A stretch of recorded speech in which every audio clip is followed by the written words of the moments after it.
that all started with a big bang. And with that, we end the series. 12 seasons, 18 million viewers every week, and one of the biggest paychecks in television history, yet one single scene changed everything. Something happened on that set that Jim Parsons could not shake, could not ignore, and could not keep pretending was fine. What did he see? Why did that moment hit so differently? Join us as we reveal the hidden story behind Jim Parsons' shocking exit. The actor who had everything. Jim Parsons had everything most actors spend their whole lives chasing.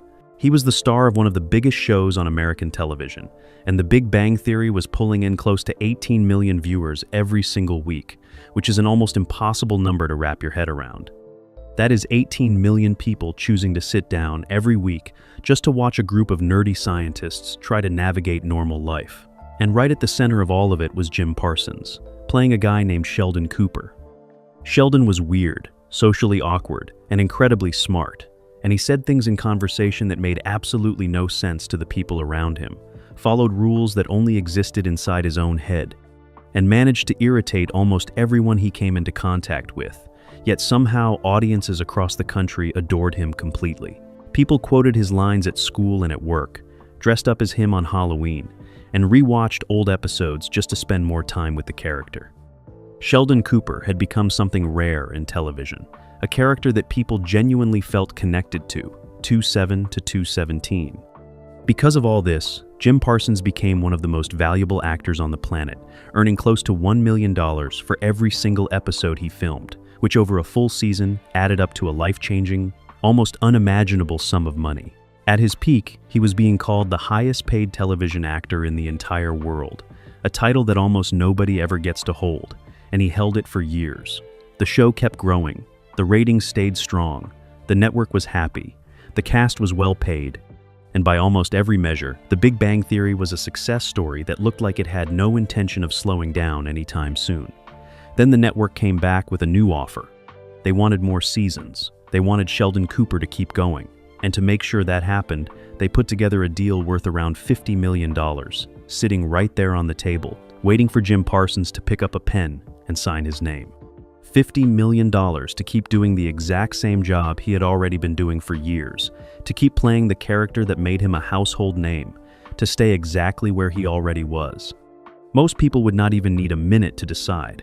They would sign without blinking and show up to work the very next day feeling grateful and lucky. But Jim Parsons did not sign. He sat with the offer. He thought carefully about his life and about what his days actually looked like, away from the cameras and the applause. And when he did that, something became very clear to him, something that $50 million simply could not fix on its own. The summer before that offer arrived had been one of the hardest of his life, and it had quietly changed the way he saw absolutely everything. But to understand what that summer did to him, you first need to understand what his daily schedule actually looked like, because it was pushing him much closer to breaking point than anyone watching from the outside could possibly have known. A brutal schedule few people saw. From the outside, Jim Parsons had a pretty straightforward life. He went to work, filmed a popular television show, went home, and that is what most people imagined when they pictured what it meant to be a rich and successful TV actor. The reality was a completely different story. While filming The Big Bang Theory in Los Angeles, Parsons had taken on a second huge commitment at the exact same time, joining the Broadway revival of a play called The Boys in the Band in New York City. And Broadway is not some casual little side project you can fit in whenever you feel like it. It is one of the most demanding performance environments in the world, where actors rehearse for weeks before a single show even opens, and then, once it does open, they are expected to perform 8 shows every single week, 8 performances, on weekdays, on weekends, when they are tired, when they are run down, when they would give almost anything for just one day off, because the audience has already paid for their seats, and the curtain goes up whether you are ready or not. So, Jim Parsons was doing both at the same time, flying from Los Angeles to New York to perform on Broadway, then flying back to Los Angeles to film the show, then back to New York again, then back again, over and over, in a cycle that never really stopped, week after week, for the entire run of the play. When you actually sit with what that means in practice, it starts to sound almost impossible, because a flight between Los Angeles and New York takes around 5 to 6 hours, which is 5 to 6 hours in an airplane seat, where you are not sleeping properly or resting properly, arriving with your body still trying to adjust to a 3-hour time difference, and then you perform, and then you fly back, and then you film, and then you do the whole thing over again without much of a break in between. There was almost no real downtime built into any of this. No quiet weekend to recover, no slow afternoon where nothing was scheduled, because every part of every week was already spoken for, and most of it was genuinely exhausting in a way that is hard to describe unless you have lived it. People who keep schedules like this talk about a specific kind of tiredness that goes much deeper than just needing a good night of sleep, a tiredness that settles into your whole body and stays there, where even on the rare moments you do get to stop moving, your mind is still running through everything coming next. The flight times, the filming schedule, the number of shows left this week, and how far away the next real break actually is. For months, this was Jim Parsons' life, and the millions of people watching The Big Bang Theory at home had absolutely no idea, because all they saw was a polished and funny performance on their screens every week, with no way of knowing that the person delivering it had stepped off a cross-country flight just a day before and would be stepping onto another one very soon after. The schedule alone would have been enough to wear most people down completely, but it was not the only weight he was carrying during that time. The quiet heartbreak at home. While Jim Parsons was flying back and forth across the country and pushing through one of the most demanding schedules of his career, something was happening at home that no amount of success could make easier to deal with. For 14 years, Parsons and his husband Todd Spiewak we got together, me and Todd, it'll be 20 years this year. Part of the reason had shared their home with 2 dogs that had been a constant part of their lives together. Through early mornings and late nights, through busy seasons and quiet ones, through all the years of building a life side by side, and those dogs had been there for all of it. 14 years is a long time. Long enough for a pet to stop feeling like just an animal and start feeling like a member of the family, someone whose presence you stop even noticing until the day you are forced to imagine life without it. One of those dogs was now very sick and getting worse. Parsons was trying to keep working, trying to keep showing up and delivering the performances people expected of him, but the emotional weight of watching a companion that had been by his side for over a decade slowly fade was sitting on top of everything else he was already carrying. There was no way to separate it out, no way to leave it at home when he got on a plane, because grief does not work like that. It travels with you. It sits next to you on the flight. It follows you into rehearsals and onto the stage and back again. Then one day, during a walk in the park before a work commitment, Parsons looked at his dog and really saw just how fragile and worn out the animal had become. And something about that moment hit him in a way he was not prepared for. It was not a dramatic moment. It was actually very quiet. But it landed hard, because in that moment, he was not a famous television actor with a packed schedule and a massive contract waiting to be signed. He was just a person watching someone he loved disappear a little more each day, while life kept demanding he look somewhere else. He was missing precious time, with a companion who did not have much time left to give. The decision that came next was the hardest kind, not because it was complicated, but because there was really only one answer, and it was going to hurt no matter what. A goodbye that changed everything. There comes a point when holding on stops being an act of love and starts being something else entirely. And Jim Parsons and his husband Todd reached that point and made the decision that so many pet owners dread more than almost anything else. They chose to let their dog go peacefully at home. There is something particular about losing a pet that people who have not experienced it sometimes struggle to understand, because from the outside it can look like a small loss. But from the inside, it rarely feels that way, especially when the animal has been part of your daily life for over a decade, woven into your routines and your mornings and your quiet evenings in a way that you do not fully appreciate until that presence is simply gone, and the house feels different in a way that is hard to put into words. For Parsons, the loss hit hard, and it hit at the worst possible time, landing on top of an exhaustion that had already been building for months, on top of a schedule that had already been squeezing every spare moment out of his days, on top of a life that had very little room left in it for the kind of stillness that grief actually needs in order to move through a person properly. He did not get to stop and sit with it because the work was still there waiting, The shows were still scheduled, the flights were still booked, and just a few days after losing his dog, he had to step back out onto the Broadway stage and perform in front of a live audience who had no idea what he had just been through and no reason to care because they had come to see a show and the show had to go on. That is one of the stranger demands that performance puts on a person. The expectation that whatever is happening in your private life, you find a way to set it down at the door and give the audience what they came for, and most of the time performers find a way to do exactly that. But it takes something from them every single time. Parsons found a way to keep going, he always did, but the emotional weight was now heavier than it had ever been, and his body was about to make sure he could not ignore any of it any longer. Because the very next thing that happened was not emotional at all. It was physical, sudden, and impossible to push through quietly. The injury that triggered a wake-up call. If grief was the thing that cracked Jim Parsons open on the inside, what happened next made sure the outside could not hold up much longer either. While performing on Broadway, in the middle of a live show with a full audience watching, Parsons fractured his foot. Not before the show, not during rehearsal when he might have had a quiet moment to process it, but mid-performance, while he was already on stage doing the job, and in the way that performers sometimes do when the adrenaline and the training take over completely, he finished the show anyway, pushing through the pain and getting to the end of the performance before he allowed himself to stop and deal with what had actually happened to his body. When he got to the hospital afterward and the reality of the injury settled in, something shifted in him that went beyond just the physical pain of a broken bone.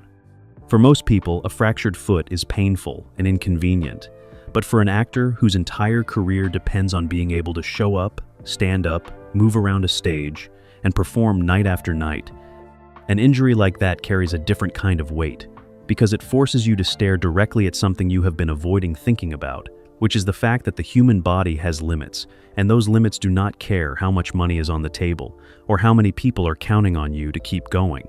Parsons lay there thinking about the schedule he had been keeping, the flights, the filming, the 8 shows a week, the grief he had been carrying without enough space to actually feel it, and for the first time in a long time, he let himself ask a question he had been too busy to sit with before. Was all of this actually worth it? And if it was, worth it for what exactly? That question did not go away when the bone healed. It stayed with him, got louder, and started pulling at something deeper, because between the loss of his dog, the exhaustion of the schedule, and now this, something in him had quietly but completely begun to shift, and the answer he was moving toward was going to surprise a lot of people. There is a specific kind of moment that some people reach in their lives where the noise gets so loud that it eventually forces a silence, and Jim Parsons had reached that moment. The grief was still there, sitting quietly underneath everything, the kind that does not announce itself every morning, but instead shows up in small, unexpected ways throughout the day. A familiar routine that no longer has the same shape, a space in the house that feels slightly wrong, a moment where you reach for something that is not there anymore. On top of that, the exhaustion from months of cross-country travel and back-to-back performances had settled deep into his body in a way that a few good nights of sleep was not going to fix. And then the injury had added a layer of physical pain to all of it, forcing him to slow down in a way the schedule had never allowed before. And in that slowing down, something important happened. He actually had time to think. Not the kind of thinking you do between flights or in the back of a car on the way to a rehearsal, but real thinking, the kind where you sit with your own life and look at it honestly without rushing past the uncomfortable parts. Parsons started examining what his days actually looked like. Not the version of them that sounded impressive when described to someone else, but the real version. The one where there was almost no time left over for the people he loved, for the quieter parts of himself that had nothing to do with performing or working or being Sheldon Cooper for another season. He had been so focused on maintaining the success that he had stopped asking whether the life built around that success was actually the one he wanted to be living. That is an easy question to avoid when everything is moving fast enough, because busyness has a way of feeling like purpose even when it is not. And a packed schedule can feel like proof that your life matters, even when something underneath is quietly telling you otherwise. But Parsons had been forced to slow down, and in that stillness, the question was impossible to ignore any longer. He was not unhappy with what he had built, he was proud of it. But pride in the past and excitement about the future are two different feelings entirely. And when he looked honestly at the road ahead, at more seasons and more schedules and more years of the same relentless cycle, he could not find the excitement he knew should be there. And without that, the $50 million offer waiting on the table suddenly felt a lot more complicated than it looked. To understand why Jim Parsons' decision shocked so many people, you first have to understand just how unusual it is for a working actor to walk away from the kind of offer that was sitting in front of him. Acting is an unstable profession for the overwhelming majority of people who pursue it. Most actors spend years going to auditions that lead nowhere, taking small roles that pay very little, working second and third jobs on the side just to cover rent while they wait for something to break their way. And many of them never get the moment they are waiting for. They just keep going on hope and stubbornness, and a love for the craft that refuses to give up even when every practical reason to quit is staring them in the face. Jim Parsons had beaten all of those odds in the most complete way possible. He had not just gotten a break, he had become the centerpiece of one of the most watched television shows in the country. He had held that position for over a decade. He had won awards. He had earned the kind of salary that placed him at the very top of his industry. And now the network was coming back to him with around $50 million and asking him to keep going, to keep doing the thing that had already given him everything. For most actors, that is not even a decision. It is a gift. It is the continuation of a dream that most people in the same profession never get anywhere close to. And saying no to it would feel not just surprising, but almost impossible to explain to anyone watching from the outside. But Parsons had already done the reflection. He had already sat with the honest version of his life, already asked himself the question about whether the road ahead still felt like somewhere he genuinely wanted to go. And the answer he had arrived at was not what the network was hoping for. The role that had made him one of the most recognized faces on television had also locked him into a way of living that he was no longer sure fit who he was or who he wanted to become. And no number of zeros on a contract could change what he already knew about himself by that point. He had made up his mind, and now he had to tell the people whose livelihoods were also wrapped up in his answer, which was about to make this very personal decision into something much bigger than just one man's choice. The decision that shocked the cast. When Jim Parsons made it known that he was ready to move on from The Big Bang Theory, the reaction among the people closest to the show was immediate and deeply felt. Because this was not simply one actor deciding to leave a job. This was the foundation of an entire world deciding it was time to stop holding everything up. The Big Bang Theory had been running for 12 seasons by this point, which in television terms is an extraordinary run, the kind of longevity that most shows never come close to achieving, and it had done so while maintaining an audience that most networks would do almost anything to hold on to. The cast had grown into something that felt less like colleagues and more like a unit. People who had spent a huge portion of their adult lives showing up to the same place, doing the same work, building something together over so many years that it had become a significant part of who they all were. Sheldon Cooper was not a supporting character who could be quietly written out or replaced with someone new without the audience noticing. He was the gravitational center of the show. The character, everything else orbited around, the reason a huge portion of those 18 million weekly viewers kept coming back. And without him, the version of the show that existed simply could not continue in any meaningful way. That meant Parsons' personal decision, made quietly after months of grief and exhaustion and honest self-reflection, was about to become everyone's reality, whether they were ready for it or not. For the cast and crew who had built their professional lives around this show, who had spent years inside this particular world and were not necessarily ready to leave it, the news landed with a weight that had nothing to do with money or contracts and everything to do with the simple human experience of something you love being over. There would have been sadness in that room, and probably some disbelief too, because when something has been a constant for long enough, it starts to feel permanent, even when nothing ever really is.